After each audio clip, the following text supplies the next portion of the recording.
How do you upgrade Ubuntu from an ISO image by mounting as Loopback, without burning? I'm trying to upgrade 9.10 without burning the ISO image to a disk. What are the steps to get this to work?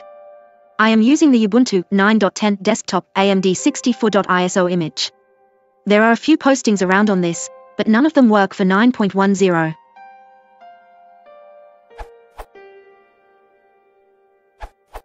Mount the ISO like so. Replace the paths to the ISO as required. This dialog should pop up. You can then follow the on-screen instructions. If it doesn't pop up, press Alt plus F2 and run.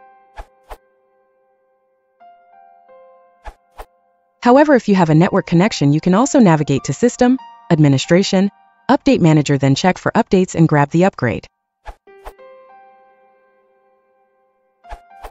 In order to perform the update, you need the alternate CD that you can download from here.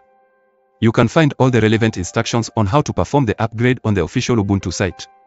Of course, you do not need to burn the actual CD or DVD once mounted, and ISO is no different than the real thing in this case. If you are more of a GUI than of a CLI type, then you can mount the .iso image by installing either of these two applications, both in the standard repos, and they are substantially identical to your purpose.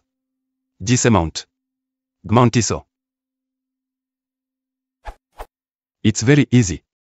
You won't have problems, you'll see. Smiley face. Hit mark.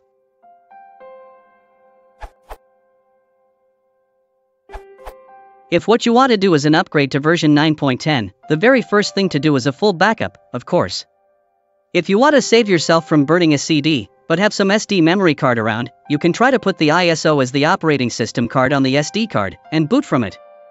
Ubuntu is a small program, running under Linux, that can take an ISO file, and put it on an SD card, so you can boot from it, if your computer BIOS lets you do this, of course.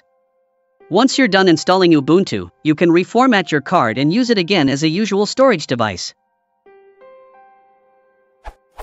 Note that you need to provide root credentials, sudo, to use Ubuntu, and that it is recommended to freshly partition your SD card before actually installing the ISO using Ubuntu. Just Google for Ubuntu, and you will find it. JF